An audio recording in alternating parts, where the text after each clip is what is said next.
नगर junction तक मौजूदा 4 लेन वाले मार्ग को 6 लेन में चौड़ा किया जा रहा है और पोर्ट की ओर जाने वाले ट्रैफिक के लिए अतिरिक्त समर्पित 4 लेन कॉरिडोर भी बनाया जा रहा है।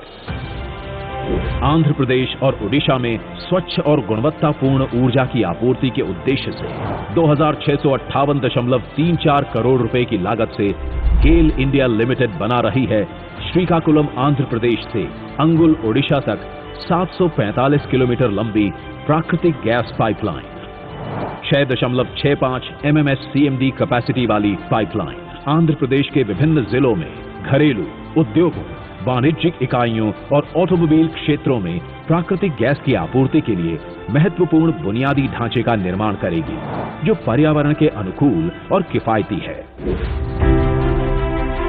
विशाखापट्टनम आने वाले टूरिस्ट और औद्योगिक यात्रियों को बेहतर सुविधाएं प्रदान करने के लिए यहां के रेलवे स्टेशन का नवीनीकरण किया जा रहा है। लगभग 447 करोड़ रुपए की लागत से होने वाली इस मेजर अपग्रेडेशन से वाइजैग रेलवे स्टेशन में यात्री अनुकूल सुविधाएं प्रदान की जाएंगी। इस अपग्रेडेशन से ये रेलवे स्टेशन प्रतिदिन 2 लाख यात्रियों का लोड ले पाएगा। इसके अतिरिक्त शिलान्यास किया जा रहा है विशाखापट्टनम फिशिंग हार्बर के मॉडर्नाइजेशन और अपग्रेडेशन का। प्रधानमंत्री मत्स्य संपदा योजना के अंतर्गत लगभग 152 करोड़ की लागत से होने वाले इस अपग्रेडेशन से मछुआरों की कई चुनौतियों का निवारण होगा। इस परियोजना में बंदरगाह पर कई सुविधाओं के निर्माण की परिकल्पना की गई है, जैसे एक वातानुकूलित नीलामी हॉल, अत्याधुनिक मैकेनाइज्ड फिश हैंडलिंग और पैकेजिंग सुविधाएं, कैंटीन, वाहन पार्किंग क्षेत्र और मछली बेचने के लिए दुकानें। इस मॉडर्नाइजेशन और अपग्रेडेशन से इस फिशिंग हार्बर की हैंडलिंग क्षमता 150 टन से दुगनी होकर 300 टन प्रतिदिन हो जाएगी और जेटी में टर्न अराउंड समय 8 घंटे से घटकर 4 घंटे हो जाएगा। नए भारत की नई तस्वीर बदलने जा रही है अब आंध्र प्रदेश के आने वाले कल की छवि, साथ ही ला रही है यहां के लोगों के लिए रोजगार के अनेकों अवसर। इन परियोजनाओं से मिल रही है आंध्र प्रदेश, खासकर विशाखापट्टनम को तेज गति और आत्मनिर्भर भारत के संकल्प की ओर भी ये है एक महत्वपूर्ण कदम। धन्यवाद।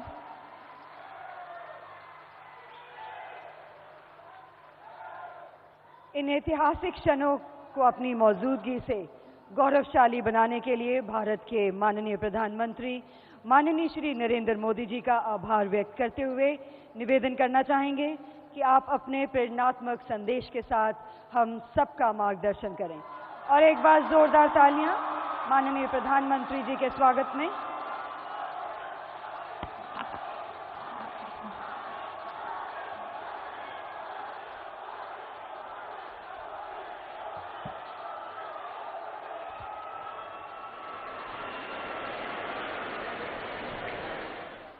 ప్రియమైన సోదరి సోదరులారా नमस्कारम।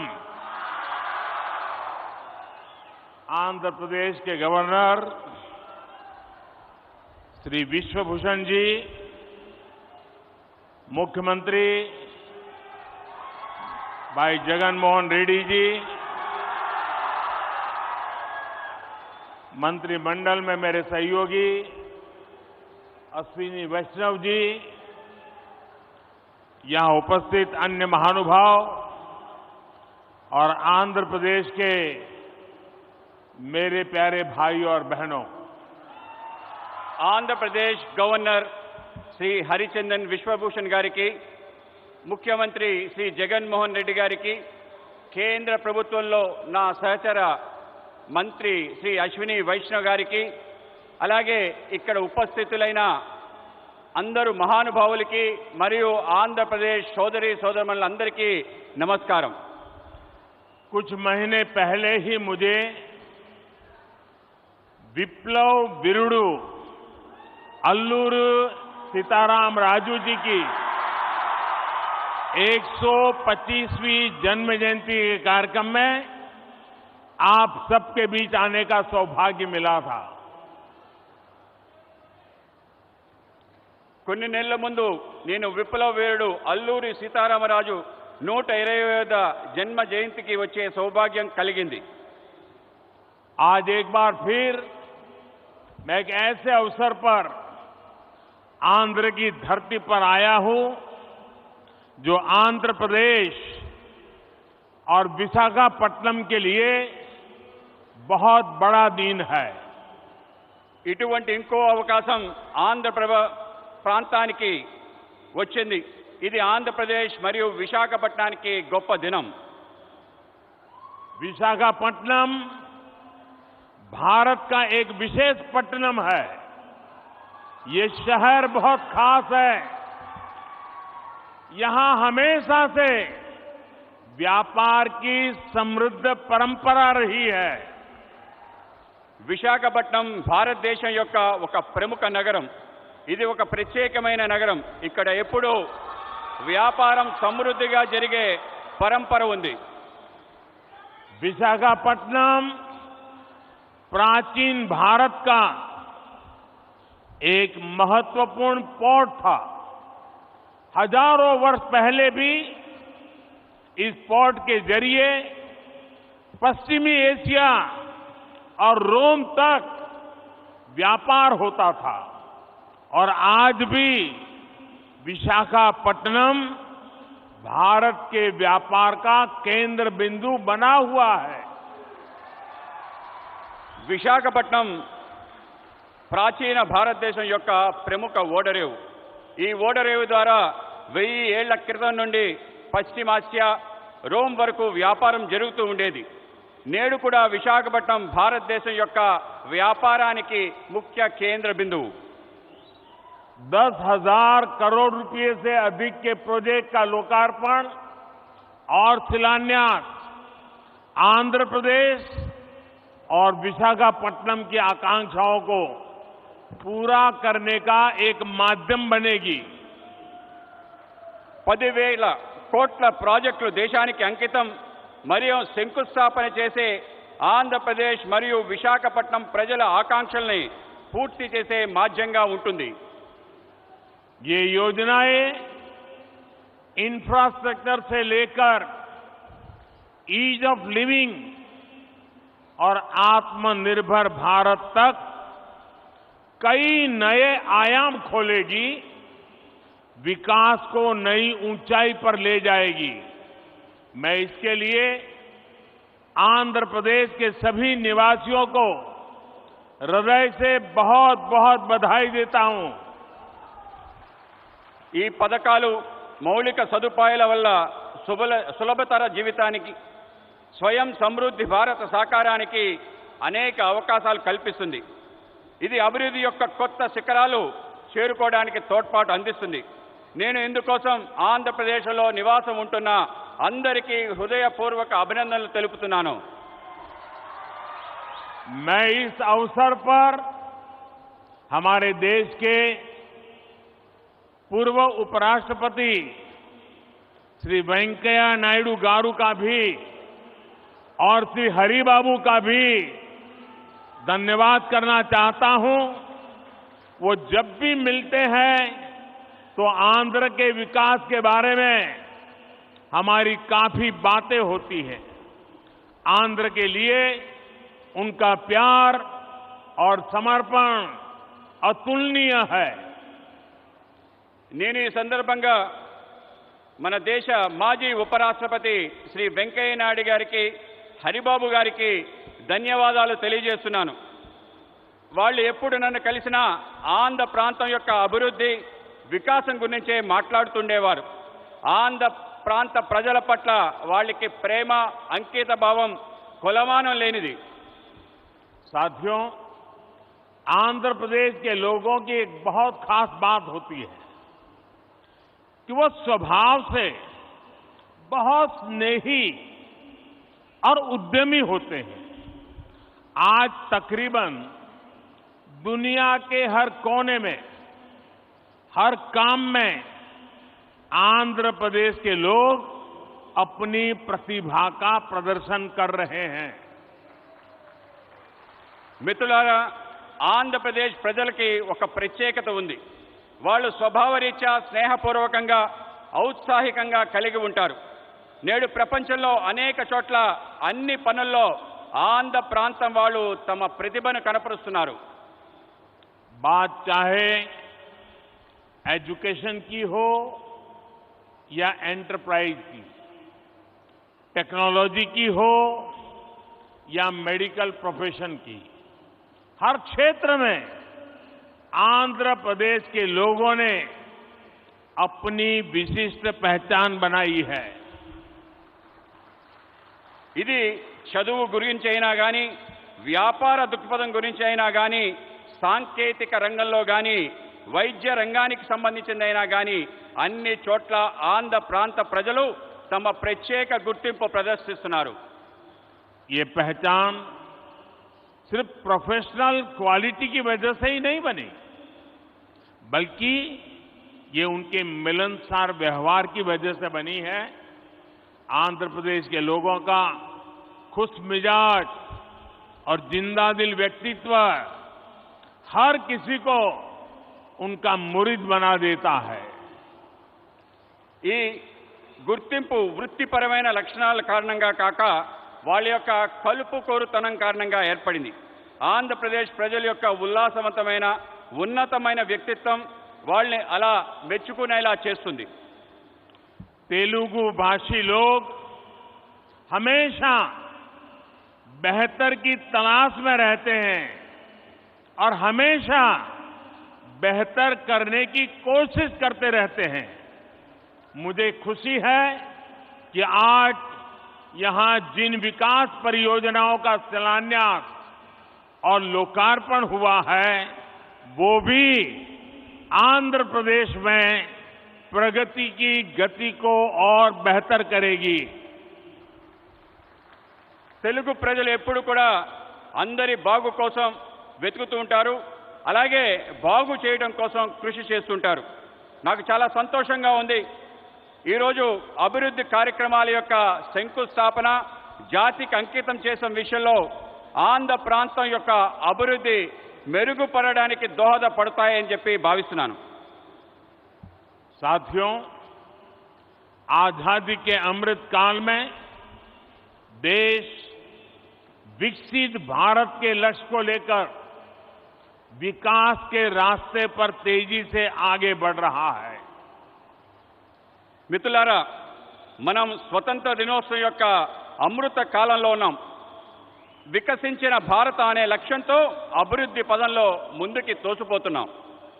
विकास की ये यात्रा बहुआयामी है. इसमें सामान्य मानवीय के जीवन से जुड़ी जरूरतों की चिंता भी शामिल है.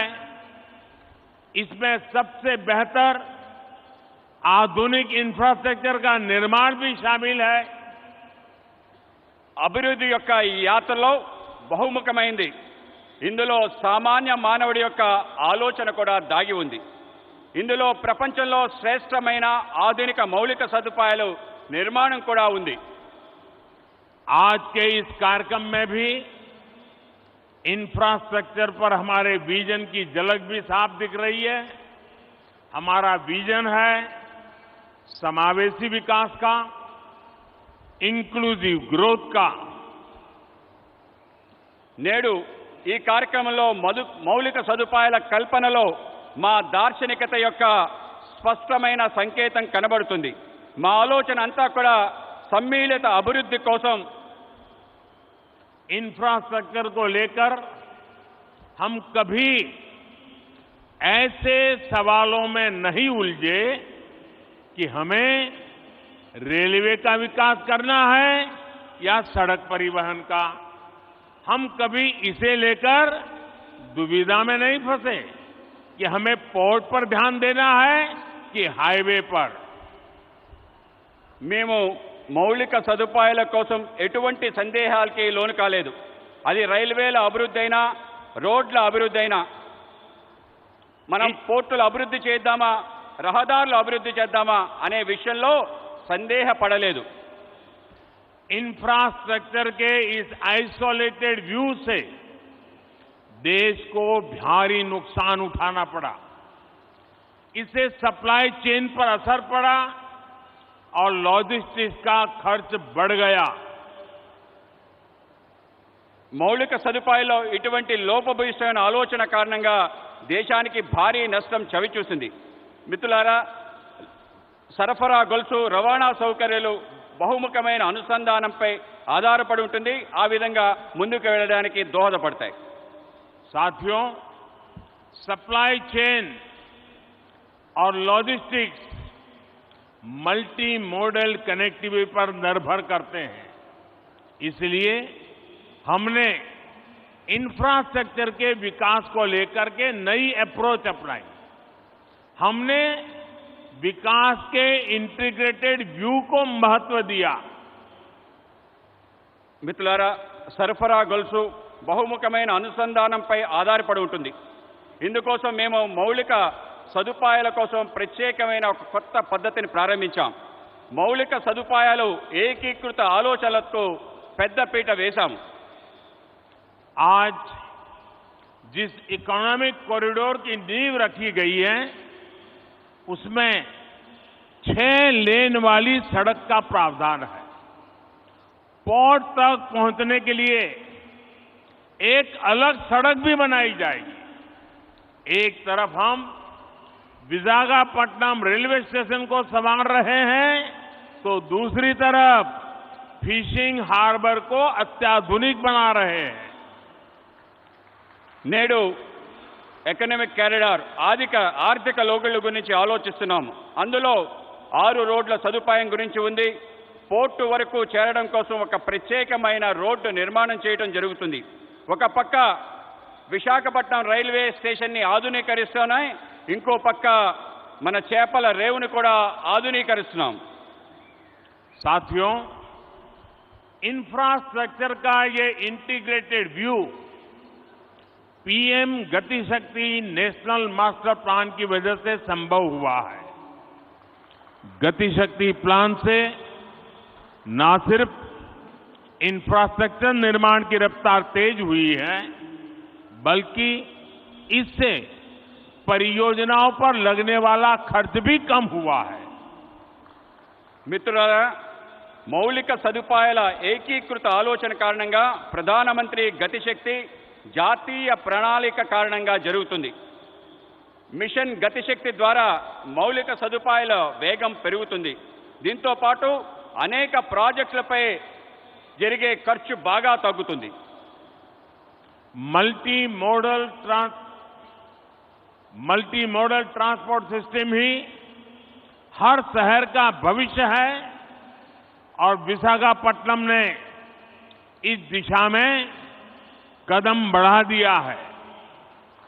మల్టీ మోడల్ లాజిస్టిక్స్ బహుముఖమైన రవాణా వ్యవస్థ ప్రతి నగరం యొక్క భవిష్యత్.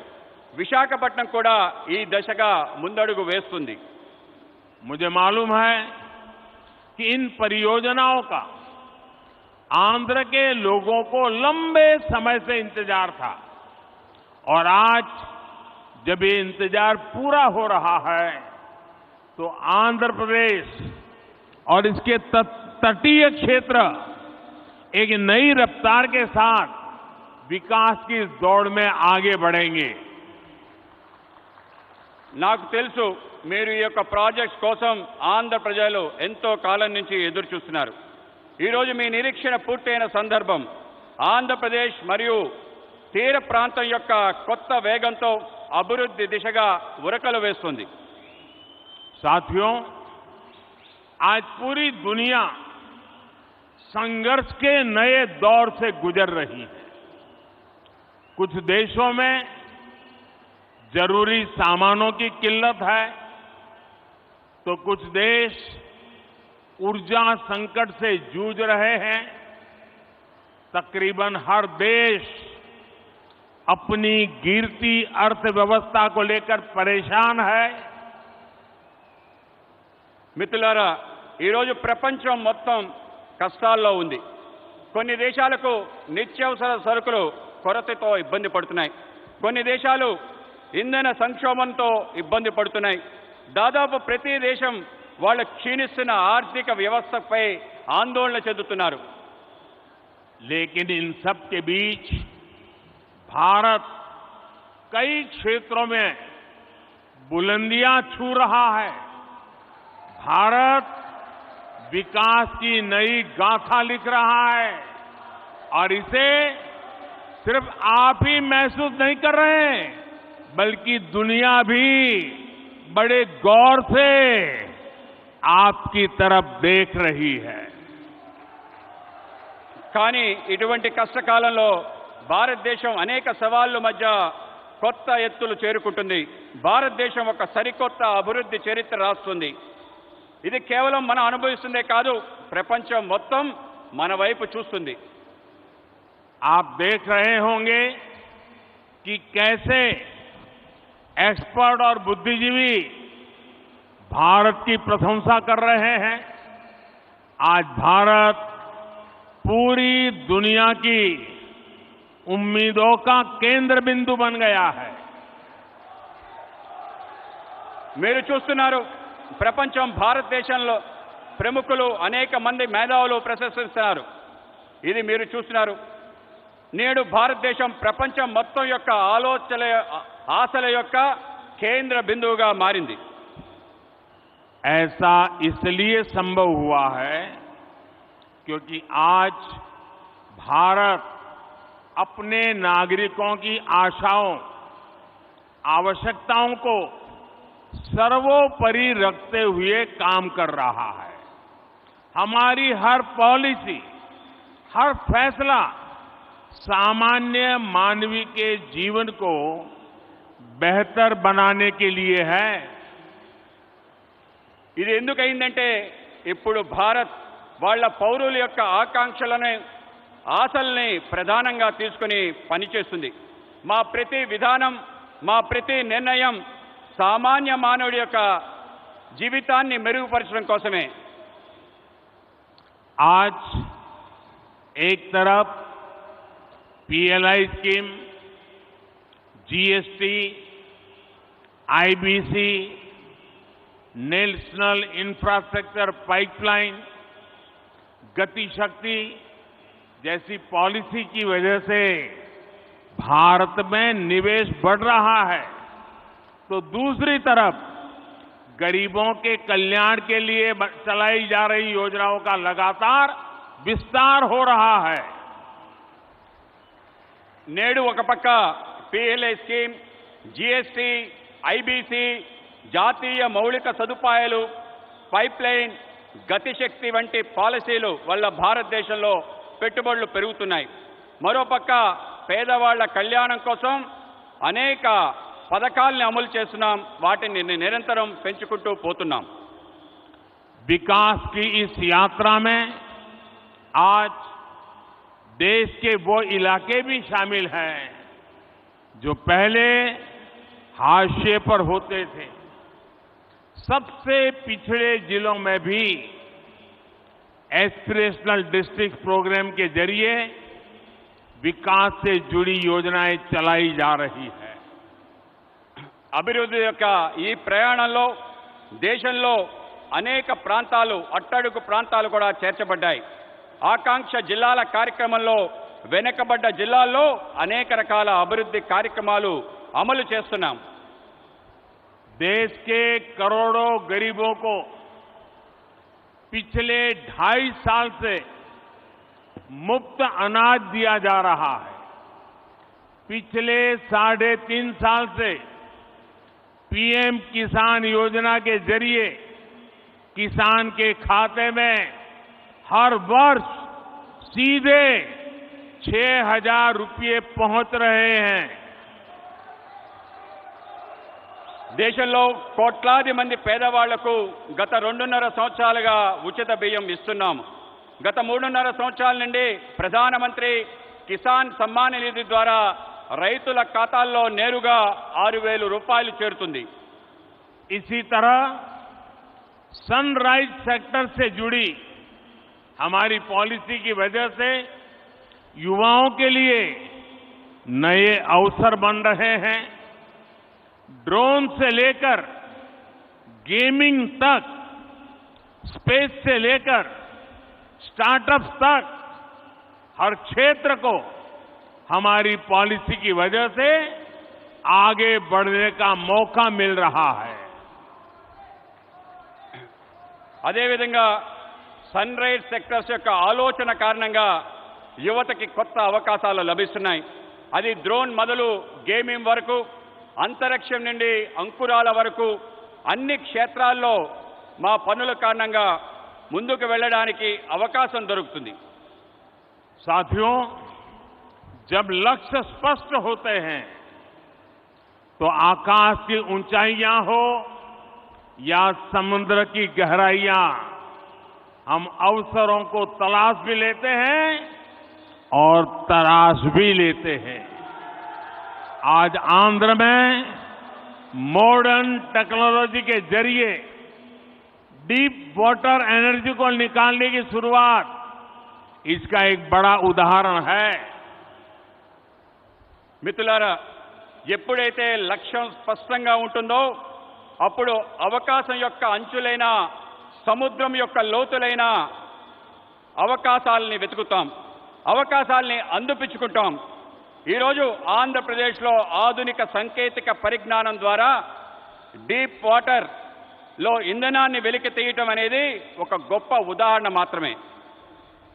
और आज देश ब्लू इकोनॉमी से जुड़ी अनंत संभावनाओं को साकार करने के लिए भी बड़े स्तर पर प्रयास कर रहा है। ब्लू इकोनॉमी पहली बार देश की इतनी बड़ी प्राथमिकता बनी है। ఈరోజు దేశంలో నీలి ఆర్థిక వ్యవస్థతో ముడిపడి అనేక అవకాశాలు సాకారం కోసం పెద్ద ఎత్తున కృషి చేస్తున్నాం. బ్లూ ఎకానమీ మొదటిసారి ఇంత ప్రాధాన్యత అంశంగా చేర్చబడింది. मत्स्य पालकों के लिए अब किसान क्रेडिट कार्ड ऐसी सुविधा भी उपलब्ध है। आज विशाखापट्टनम फिशिंग हार्बर को आधुनिक बनाने का जो काम शुरू हुआ है, इससे हमारे मछुआरे भाई बहनों का जीवन आसान होगा। మత్స్యకారులకు కూడా కిసాన్ క్రెడిట్ కార్డ్ లాంటి సదుపాయాలు లభిస్తున్నాయి. ఈరోజు విశాఖపట్నం యొక్క మత్స్యరేవు ఆధునీకరణ పని ప్రారంభమవుతుంది. దీనివల్ల మత్స్యకార సోదరి సోదరుల యొక్క జీవితం సులభతరం అవుతుంది. जैसे जैसे गरीब की ताकत बढ़ेगी और आधुनिक इंफ्रास्ट्रक्चर से जुड़े अवसरों तक उसकी पहुंच होगी, विकसित भारत का हमारा सपना भी पूरा होगा। ఎప్పుడెప్పుడైతే పేదవాళ్ల శక్తి పెరుగుతుందో, ఆధునిక సదుపాయాలు వాళ్ళకి చేరుతాయో, వికసించిన భారత యొక్క మన కల పూర్తవుతుంది.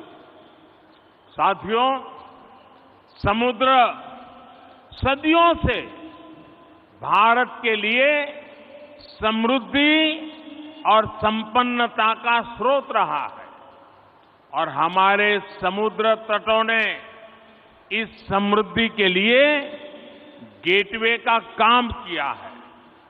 आज देश में पोर्ट लेड डेवलपमेंट के लिए जो हजारों करोड़ रुपए की परियोजनाएं चल रही है, भविष्य में उनका और विस्तार होगा। మిత్రులారా, సముద్రం పూర్వకాలం నుండి భారత్ యొక్క సమృద్ధి సంపద తేవటంలో ఆధారంగా ఉంది. సముద్ర తీరాలు మన సమృద్ధి యొక్క ముఖ్య ద్వారాలుగా మారాయి. ఈరోజు దేశంలో రేవులు, భూములు, అభివృద్ధి వేల కోట్ల రూపాయలలో ప్రాజెక్టులు నడుస్తున్నాయి. ఇవి భవిష్యత్తులో మరింతగా విస్తరిస్తాయి. विकास की इस समग्र सोच को आज 21वीं सदी का भारत धरातल पर उतार रहा है। मुझे विश्वास है आंध्र प्रदेश देश के विकास के इस अभियान में इसी तरह बड़ी भूमिका निभाता रहेगा। అభివృద్ధి కోసం ఇటువంటి సమగ్రమైన ఆలోచన 21వ శతాబ్ది యొక్క భారతదేశం వాస్తవ రూపంలో అవతరిస్తుంది, వాస్తవ రూపంలో తీసుకొస్తుంది. నాకు విశ్వాసం ఉంది, ఆంధ్రప్రదేశ్ దేశం యొక్క వికాసంలో పెద్ద భూమిక ప్రదర్శించబోతుంది. इसी संकल्प के साथ आप सभी का एक बार फिर बहुत बहुत धन्यवाद. ఇటువంటి సంకల్పంతో మీ అందరికీ మరోసారి హృదయపూర్వక ధన్యవాదాలు. मेरे साथ दोनों हाथ ऊपर करके पूरी ताकत से बोलिए, भारत माता की जय, भारत माता की जय, भारत माता की जय. बहुत बहुत धन्यवाद.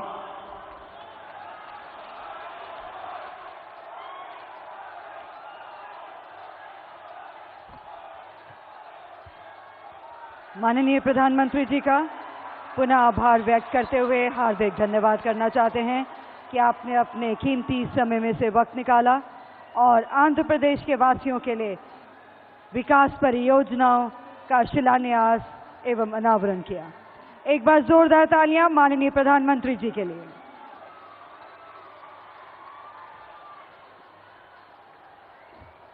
అద్భుతమైన సందేశం ద్వారా అందరిలోనూ నూతన ఉత్తేజాన్ని నింపిన భారత ప్రధాని శ్రీ నరేంద్ర మోదీ గారికి ఆహ్వానించబడిన ఆంధ్రప్రదేశ్ రాష్ట్ర గవర్నర్ శ్రీ బిశ్వభూషణ్ హరిచందన్ గారికి, ఆంధ్రప్రదేశ్ రాష్ట్ర ముఖ్యమంత్రి వర్యులు శ్రీ వైఎస్ జగన్మోహన్ రెడ్డి గారికి, కేంద్ర మంత్రి వర్యులు అశ్విని వైష్ణవ్ గారికి మనపూర్వక ధన్యవాదాలు తెలియజేస్తూ ముగిస్తున్నాం.